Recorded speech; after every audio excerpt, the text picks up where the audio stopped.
down we go.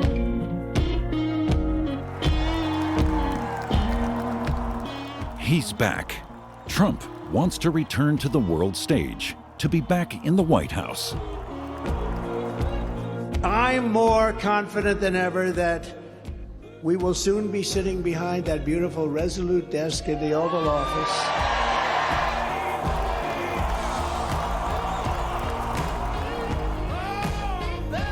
And we will bring our country back from hell. He's a candidate like no other, ex-president and defendant. Trump weaponizes the numerous court cases against him to mobilize his voters. They want to silence me because I will never let them silence you. And in the end, they're not after me, they're after you. They stand behind him, adore and idolize him. But why? Will Trump's loyal supporters carry him back into the White House despite all the scandals?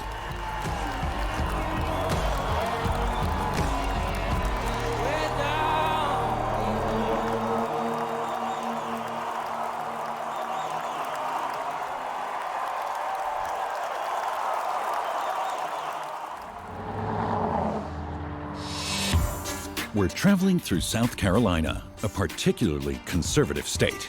It's Trumpland. We want to find out who's voting for Trump and why they're so enthralled with him. In the world of garage owner Richard Geeling, the U.S. is like an old car, beautiful but broken. It needs someone who can fix it. In Richard's eyes, that is somebody like himself. Trump is a builder too. What does he do? He takes over. Trump is a worker. He actually sits there and does that stuff. He builds buildings. He builds country clubs. He does things. He's not just the guy that sits around like most of our politicians in D.C. right now don't do anything. They all sit around, they play their games, they spend our money, and we get nothing for it.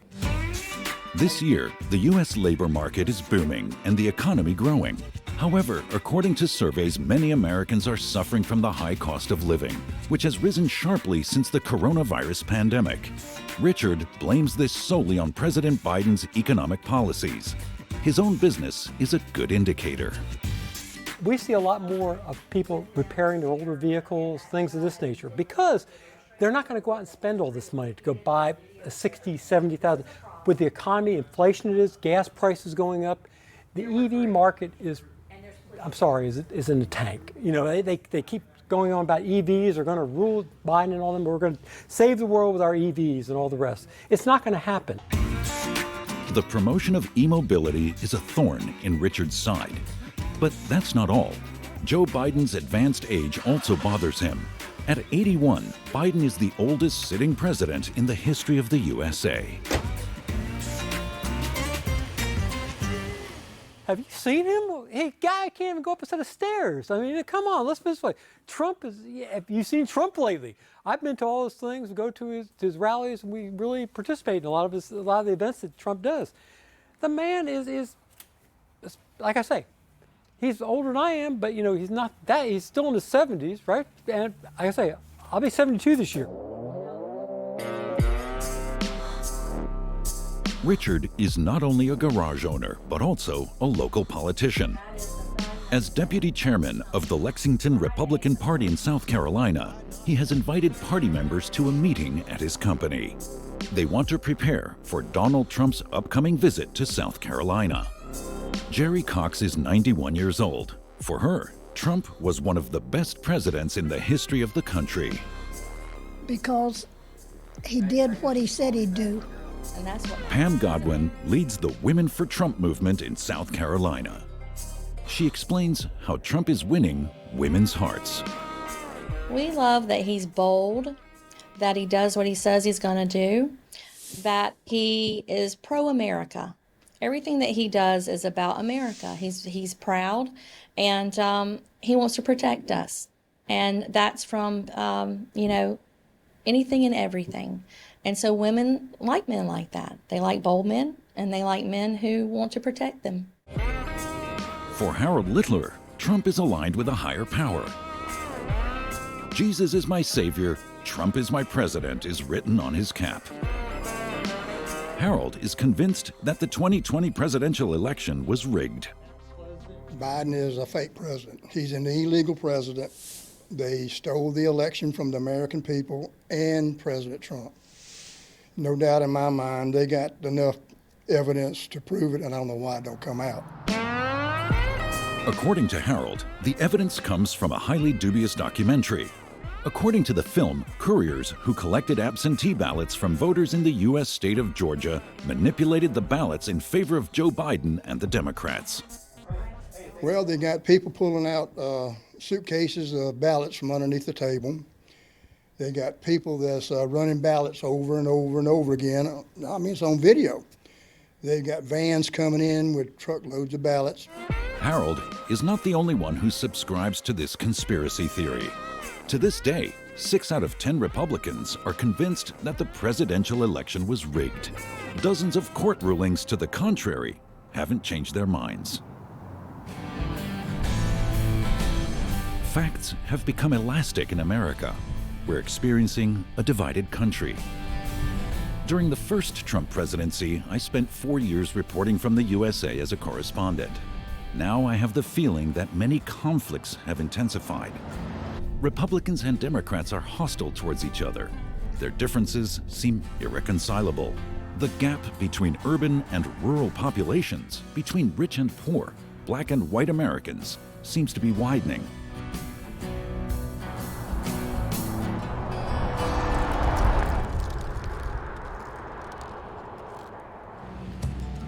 The heated social climate in the USA is also evident at the University of South Carolina. There is police protection at a political discussion. The appearance of former competitive swimmer Riley Gaines can only take place under heavy security precautions. Gaines became known nationally when she campaigned against the admission of transgender women to swimming competitions. I get called brave all the time. And honestly, it cracks me up. I don't feel brave. I'm literally saying the most simple thing anyone could possibly say. I'm saying that there are 2 sexes. You can't change your sex. And each sex is deserving of equal opportunities, privacy, and safety. She did not feel safe when a transsexual swimmer showed her penis in the changing room. Because of her fight against transsexuals in swim sports, Gaines sometimes experiences fierce hostility. She speaks about a talk she gave at the University of San Francisco. A bunch of protesters, hundreds of them, they entered into the room. They turned off the lights. They rushed to the front. They began punching me and hitting me and shoving me and jostling me. It was incredibly disorienting, might I add, but men in dresses, their punches don't actually hurt that bad. But really, these protesters, they ended up holding me for ransom for over 4 hours through the middle of the night, demanding that if I wanted to make it home safely to see my family again, I had to pay them money. Her political commitment caught the attention of Donald Trump. He invited her to a conference for conservative interest groups in Washington. The transgender debate is also an election campaign issue in the USA.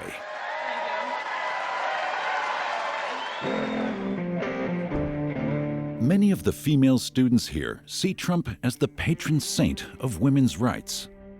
Sydney Weber hopes that he will soon become president again.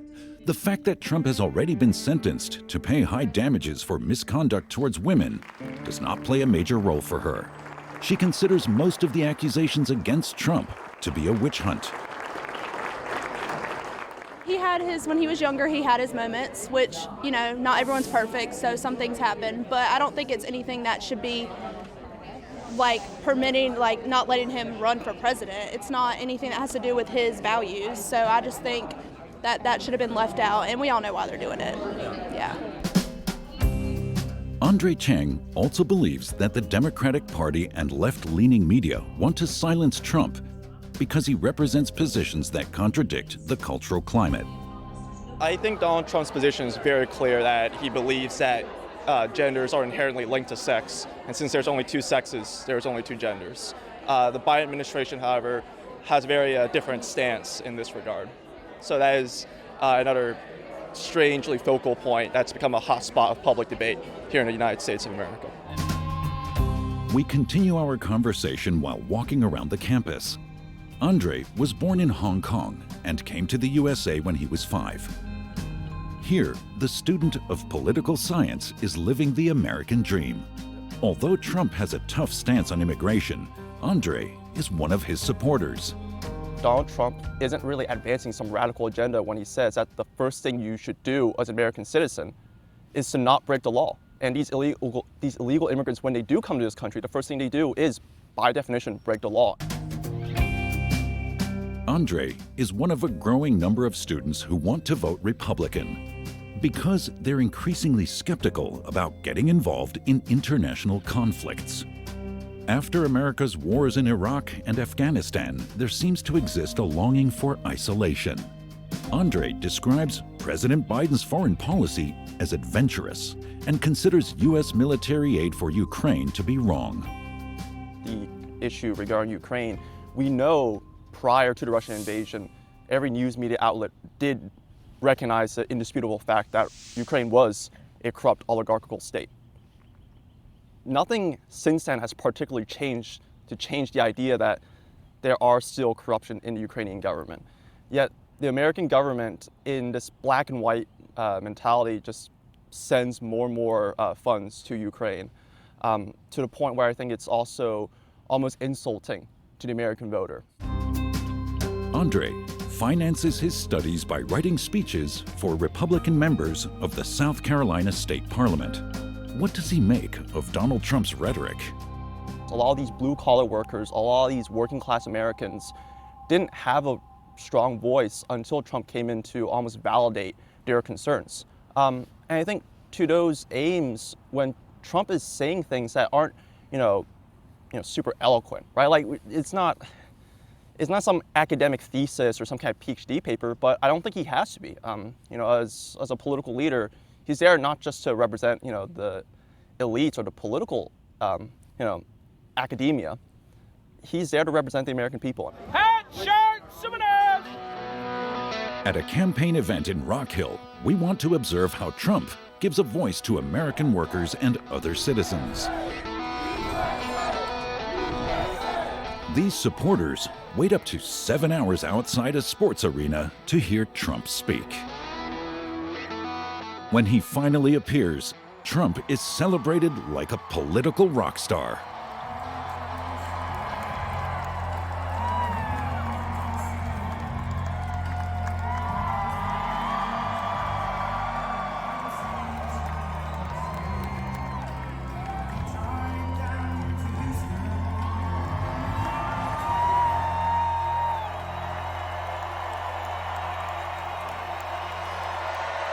Hello, South Carolina. I'm thrilled to be back in this incredible, beautiful state with thousands of proud, hardworking, God-fearing American patriots. That's what you are, American patriots.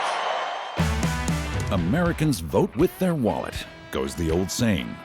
This means that Americans vote for the candidate whom they trust to make the biggest improvements to their own economic situation. Trump has internalized this. During his presidency, prices for food, gasoline, and energy were lower than they are today. His core message: everything was better when I was in charge. You were better off, your family was better off, your neighbors were better off, your communities were better off, and our country was far, far, far better off, that's for sure. America was stronger and tougher and richer and safer and more confident. Trump also claims that the whole world would be more peaceful with him in the White House.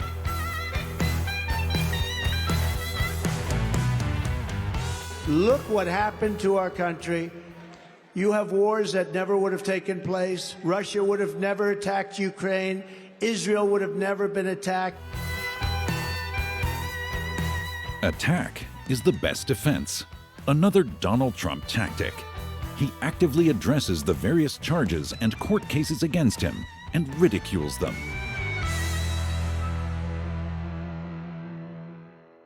I've been indicted more than Alphonse Capone, the great guy. It's true.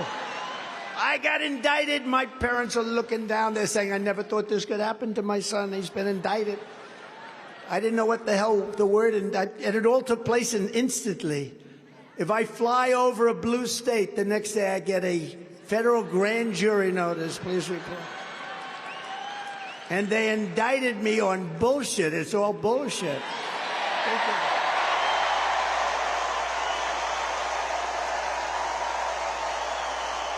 Thank you very much, South Carolina. God bless you all. Thank you. Thank you very much, everybody. The enthusiasm for Trump is boundless here. It doesn't matter who you talk to after his speech. I mean, there's a lot of things that we can take away from Donald Trump, but my favorite thing, man, comes out, he makes us laugh, he makes us smile, he keeps us happy, and he keeps that money in my pocket. I like the way that he phrases things. I really like how he ensures, like, the border policy. We've never been to a rally, and there was a lot of nice people, and it was just exciting waiting on him. Good atmosphere. Yeah. Yeah, just And electric. He looked great. He did. His hair was blonder, not orange. It is not orange. I did not. Yeah, he looked really Just good. the energy really and good. everything was just unbelievable. Yeah. At his big show, Trump even had God's blessing. Pastor Mark Burns was part of the opening program. The Lord of Lords! Somebody shout yeah! USA! USA!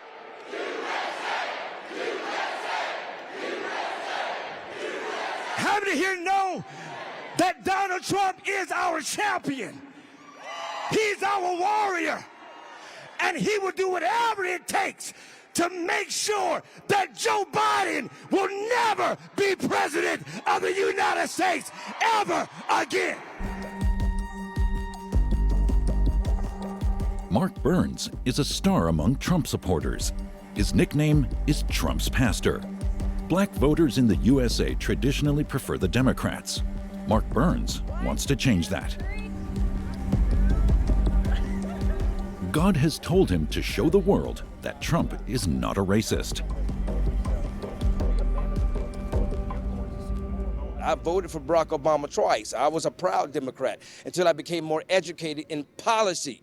And so one of the tactics of the Democratic Party is to consistently push an agenda or a narrative that says Republicans are racist, Republicans are for the rich, Republicans are for the wealthy, they do not care about poor America. But see, that by itself is insulting because there are plenty of educated black men and women in this country.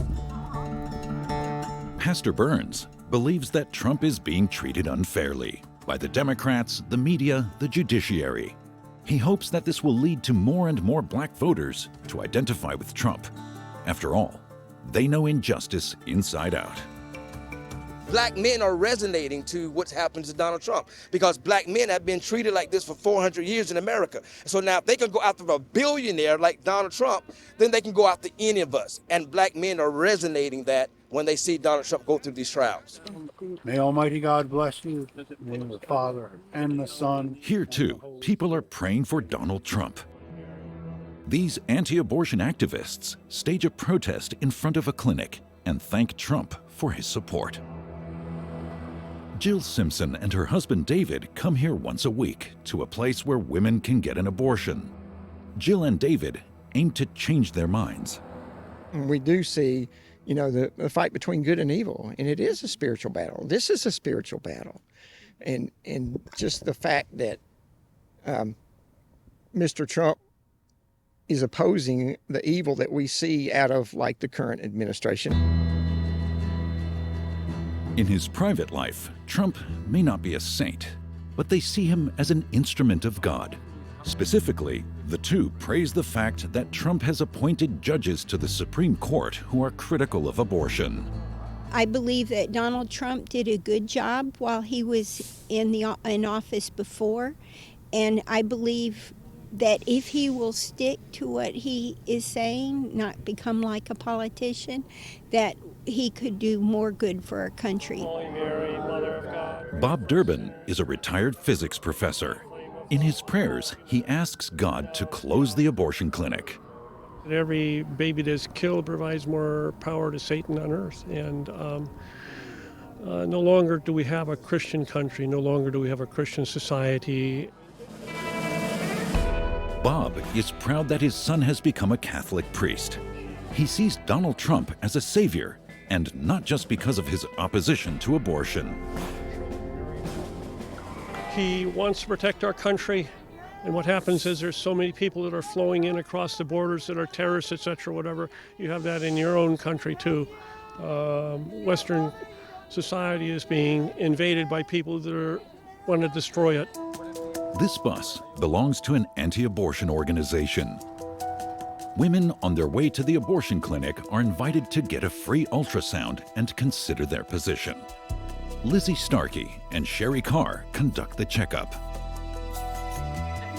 I say about the last year, about half the women we see that changed their mind, they actually changed on the RV. Yeah. So it kind of made a big difference. The issue of abortion is important to them. They already know that they will vote for Trump in November.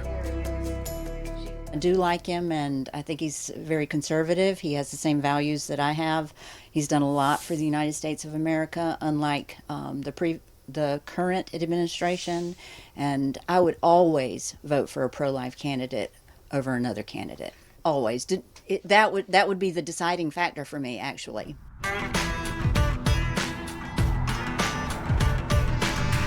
We're traveling through the heartland, far away from hubs like New York or Los Angeles. We want to find out what moves Americans in the election year. A gas station somewhere in South Carolina. Here, we meet the men who know America's roads like nobody else. Trucker Greg Mooney likes Germany.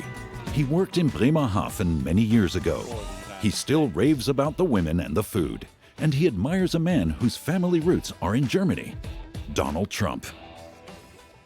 He doesn't mind telling how it is. He says what's on his mind, whether it's right or wrong, whatever. It's truth.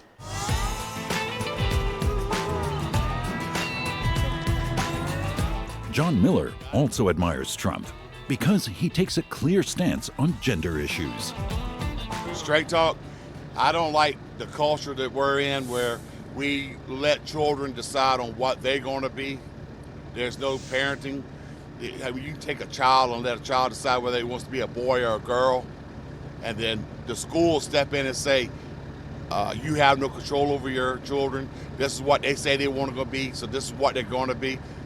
Shit like that.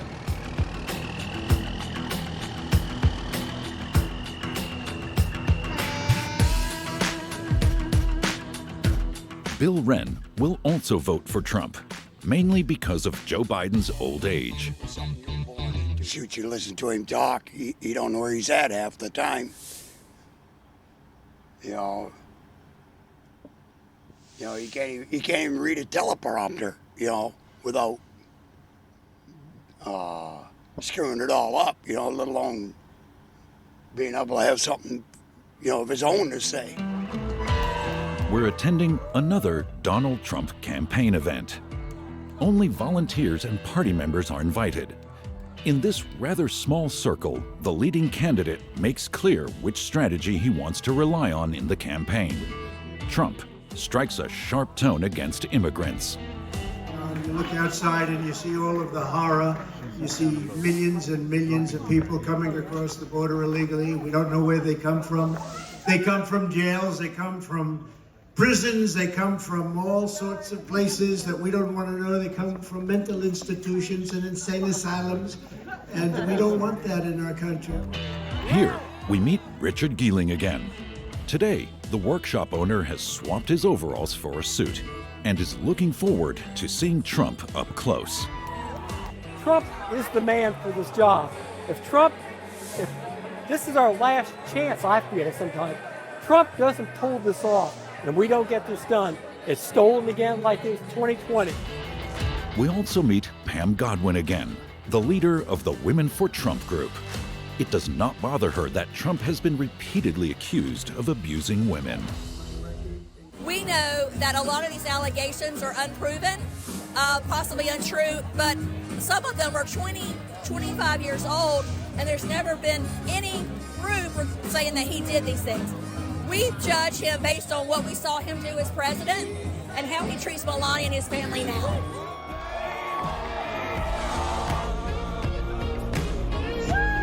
A few years ago, Trump said that he could stand on Fifth Avenue and shoot someone without losing voters. A sentence that still stands today. That's the impression I get after all these conversations with his supporters. They forgive him for everything. All their hopes rest on him. Trump is a political force of nature, whether his critics like it or not. And no one should make the mistake of underestimating him again.